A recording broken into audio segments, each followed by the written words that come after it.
이렇게 뜻깊은 날을 맞아서 이런 장소에 저를 불러주신 여러분들께 대단히 감사를 드립니다. 저는 김병원 장로님과 같은 교회를 다니고 있습니다.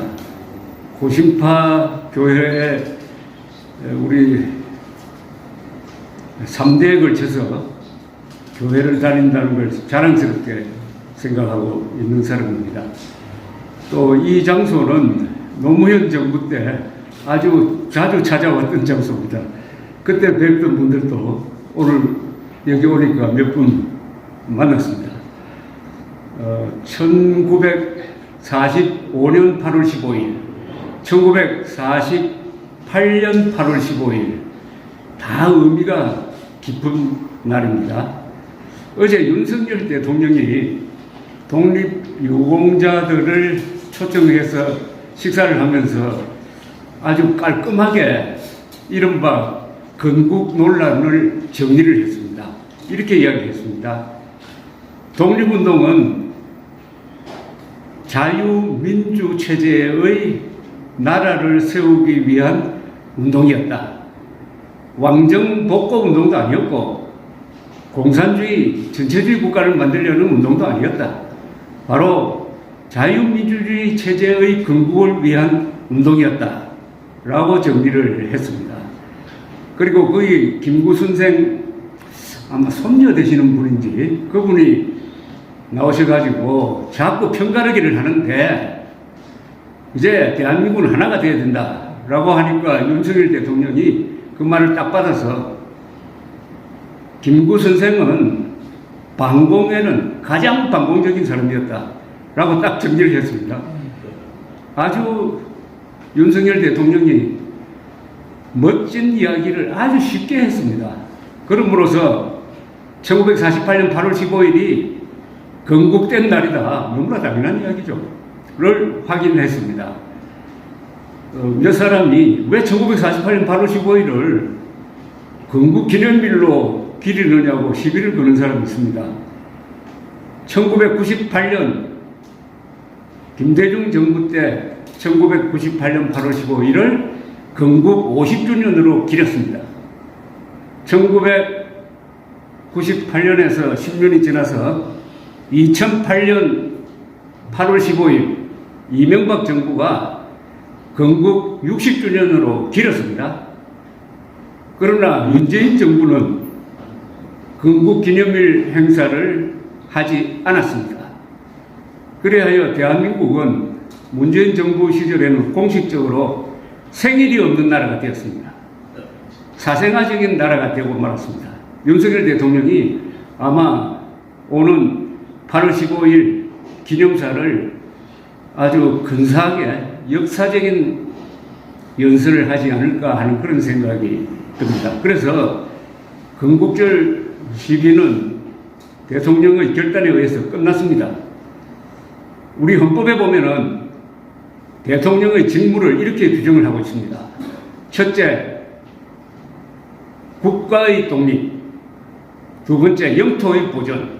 세 번째, 국가의 계속성. 네 번째, 헌법 수호의 책무를 가진다. 그런데 여기서 국가의 계속성이 뭐냐? 대통령이 수호해야 할 국가의 계속성이 뭐냐? 바로 그게 국가의 정통성을 말합니다.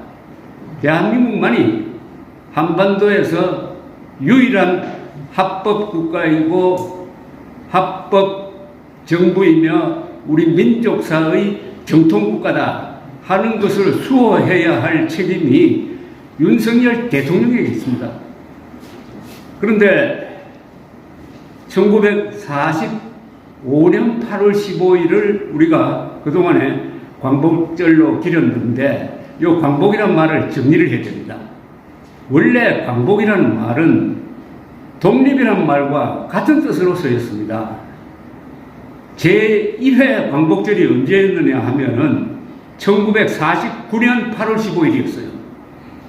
그러니까 1949년 8월 15일에 기린 그 광복은 건국이라는 뜻이었습니다. 그게 너무나 당연하죠. 독립운동을 한 이유가 뭡니까? 국가를 세우기 위한 독립운동 아니었습니까? 그런데 1945년 8월 15일은 해방된 날입니다. 그러나 해방되고 미군정이 들어와서 통치를 했습니다. 그 뒤 3년 동안은 대한민국이 존재하지 않았습니다. 따라서 1948년 8월 15일을 광복절이라고 그러면서 건국기념일로 1회, 2회 길에다가 삼행시 사회 때부터 아주 이게 좀 성격이 이상하게 되어버렸습니다. 그래서 한동안 8월 15일 하면은 정부 수립 기념일 그리고 광복절 이렇게 하다가 보니까 나중에 시간이 흘러가니까 갑자기 건국 이 의미를 빼버리고 광복만 기리고 그 광복이 바로 해방이다 이렇게 된 겁니다. 그러니까 8월 15일을 해방 기념일로만 기리면은 대한민국 생일이 없어지는 거죠. 그러면은 해방과 건국은 어느 것이 더 중요합니까? 해방되었다고 이야기합니다. 우리는 수동적이죠. 해방되었다. 연합군이 일본에 이겨서 해방되었다는 겁니다. 그러나 건국했다고 합니다. 건국되었다는 이야기 안 합니다. 즉 건국은 이승만 대통령의 지도하에 우리 국민들이 공산당과 싸워서 건국한 겁니다. 이게 바로 주체적인 것 아닙니까? 하는 것하고 되는 것하고 이 차이는 어마어마하게 큰 거 아니겠습니까? 그러니까 가치 면에서 건국이 해방보다 우선하는 겁니다. 우리나라 민족사적 정통성은 매우 소중합니다. 지금 남북 간의 이 대결은 두 가지 대결입니다. 하나는 이념의 대결이고 하나는 정통성의 대결입니다. 저는 한반도의 이 대결 구도를 한 문장으로 이렇게 정리합니다.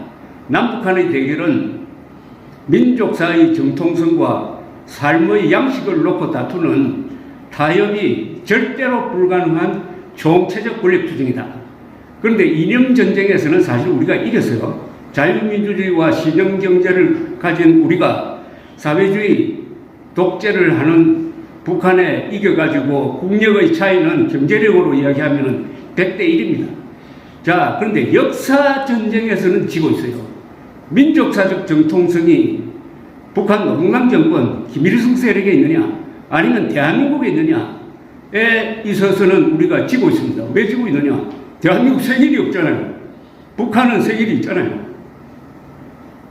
그리하여 윤석열 대통령이 문제의 심각성을 깨닫고 바로 초대 대통령 이승만 대통령 기념관부터 만들어야 되겠다라고 한 것이 이분이 국가의 계속성을 지키기 위한 헌법상의 책무를 다해가지고 대한민국이 민족사적 정통국가라는 것을 확인하려는 의지가 매우 강하다 이렇게 느껴집니다. 우리의 민족사적 정통성은 기록된 역사를 기준으로 한다면 한 2000년 동안 백제, 신라, 고구려가 삼국세대를 삼국 쟁투를 하다가 7세기에 신라가 당과 손잡고 통일을 했습니다. 삼국 통일을 했습니다. 그리하여 한반도를 한민족의 보금자리로 만들었습니다. 최초의 민족 통일국가가 만들어졌습니다.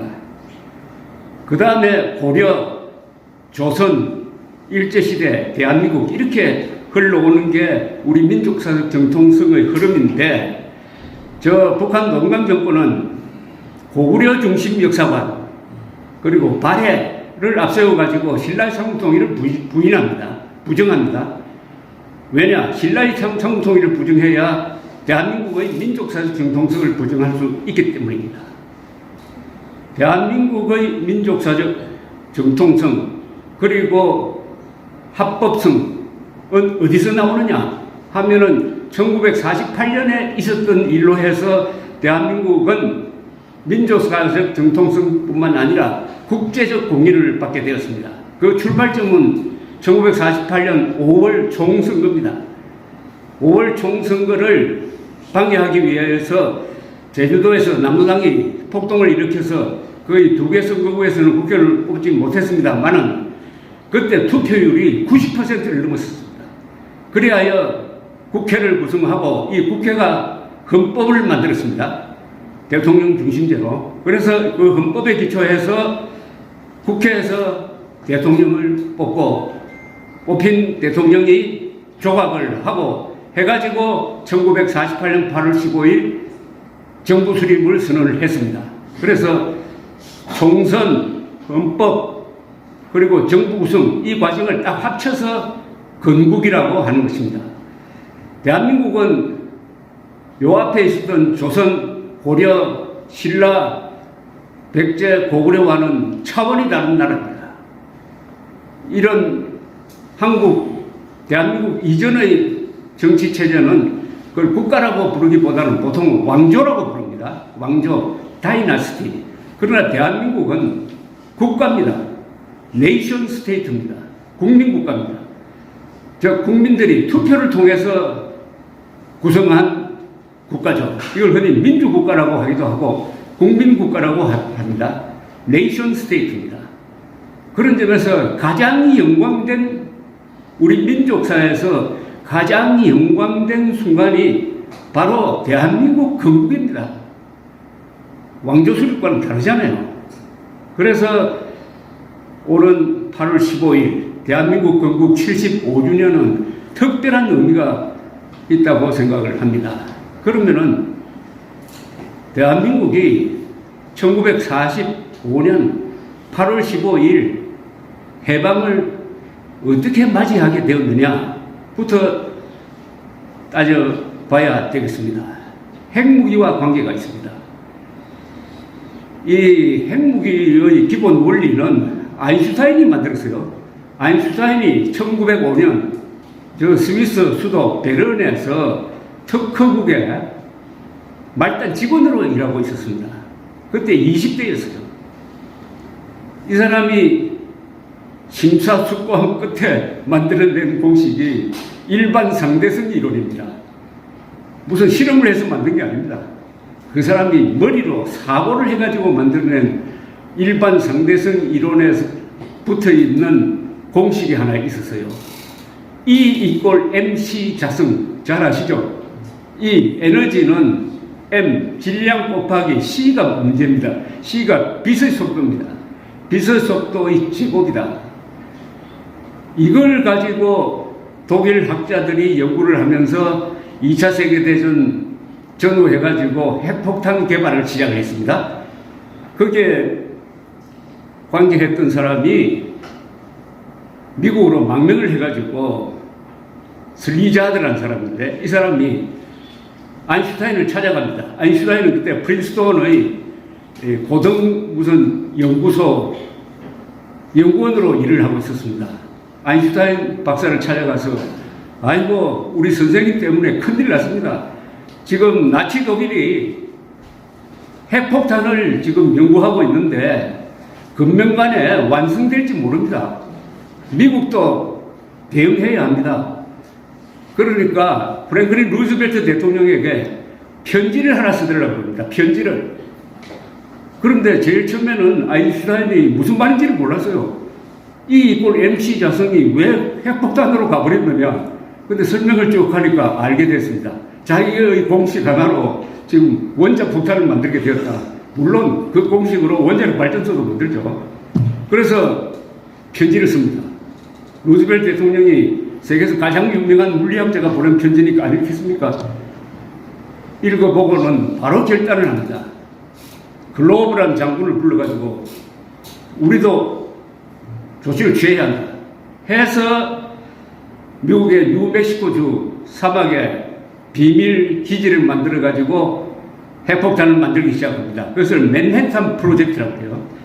세계에서 유명한 노벨상 받은 사람들, 이런 사람들 총 인원이 15만 명을 동원한, 10만 명을 동원한 대규모 비밀 프로젝트를 추진하다가 드디어 1945년 7월 16일 실험에 성공합니다. 그 실무 책임자가 로버트 오펜하이머라는 사람입니다. 최근에 오펜하이머라는 영화가 아마 15일에 개봉되는 모양인데 아주 미국에서는 히트를 치고 있습니다. 성공을 했습니다. 핵폭탄 실전에 투입할 수 있다 된 거죠. 그런데 7월 8월 이때쯤 되면은 이제 독일은 그 전에 5월에 항복을 했죠. 일본만 남았습니다. 그런데 미군이 오키나와에 그 몇 달 전에 상륙작전을 했는데 오키나와에서 미군이 한 10만 명 죽고 일본군이 10만 명 죽고 미군이 한 16,000명 죽었습니다. 야, 이런 식으로 결사항전한 사람들하고 싸워가지고 이거 어떻게 되겠느냐. 본토에 상륙하면은 미군이 한 100만 명 죽고 다친다. 이런 계산이 딱 나온 거예요. 그러니까 트루만 대통령이, 그때는 루즈벨트 대통령이 돌아가시고 트루만 대통령이 부통령으로서 이제 이어받았는데 이분은 부통령 시절에는 그런 개발이 진행되고 있다는 것을 몰랐어요. 그걸 딱 받아보니까 핵폭탄을 쓰지 않을 수 없다. 반대하는 사람도 많았습니다. 특히 핵폭탄을 개발한 사람들이 반대를 했어요. 이건 너무나 위력이 강하니까 차라리 저 태평양에 한번 실험적으로 투하해가지고 어마어마한 폭발력을 일본에 보여주고 항복 안 하면 쓰겠다. 이렇게 하는 게 낫지 않겠느냐 하는 학자들도 있었습니다.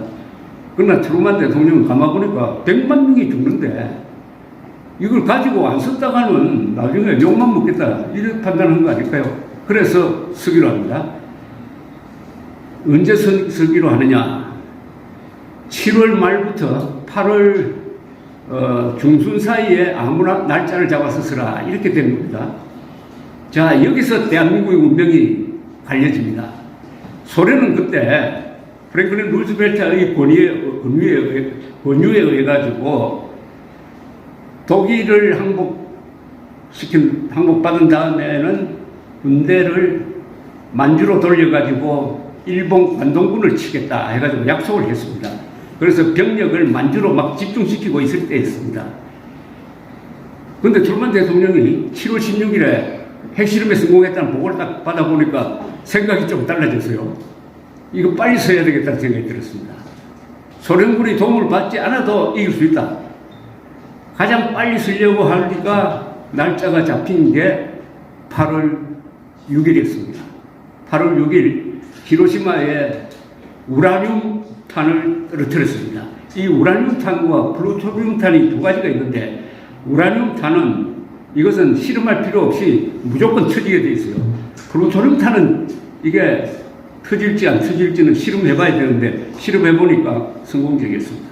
8월 6일 히로시마에 떨어지고 10만 명 이상이 바로 적사를 했습니다. 수많은 한국인들이 있었죠. 그래도 항복하지 않으니까 8월 9일 이 B-29 폭격기가 어디서 출발하느냐 하면은 사이판에 가보신 분들은 그 옆에 티니안 섬이라고 있습니다. 납작한 섬. 거기서 출격한 B-29가 원래 목표지가 어디였느냐 하면은 비다큐슈였습니다. 고쿠라라 부르기도 하는 비다큐슈를 목표로 해서 갔어요. 그래서 폭격을 하기 위해서, 투하하기 위해서 서대를 하는데 구름이 끼어가지고 밑에 표적이 보이지 않았습니다. 한 몇 바퀴 돌아도 안 나와요. 구름이 열리지 않습니다. 그래서 이거 기름도 다 떨어지고 돌아가야 되겠다. 돌아갈 때 후보지로 선택한 게 나가사키였습니다. 나가사키 상공에서도 이게 구름이 끼어서 돌아갈까 마지막으로 한번 서대를 해보자 하는데 딱 구름이 열리고 그 밑에 미쓰비시 중공업 표적이 나타났습니다. 그 길로 바로 플루토늄 탄을 떨어뜨렸죠. 나가사키 가보시면 거기 성당이 있었습니다. 아주 일본에서 가장 오래된 성당 상공에서 터졌습니다. 그 성당에 피난 갔던 수천 명이 죽었습니다. 거기서도 한 7, 8만 명이 적사를 했습니다. 그 이틀 뒤에 일본이 천황 임석하에 전쟁 지도자 회의를 해가지고 항복을 결정하게 됩니다. 만약 조금 더 일찍 썼더라면 핵폭탄을 8월 한 1일쯤 썼더라면 소련군은 참전하지 못했을 겁니다. 소련군이 참전한 게 8월 9일이었어요. 나가사키에 원자폭탄 떨어뜨린 바로 그날 참전을 했습니다. 반대로 핵폭탄 개발이 늦어져가지고 8월 한 20일쯤 원자폭탄을 떨어뜨렸다면은 이미 소련군은 물밀듯이 내려와가지고 아마 부산까지 먹었을 겁니다.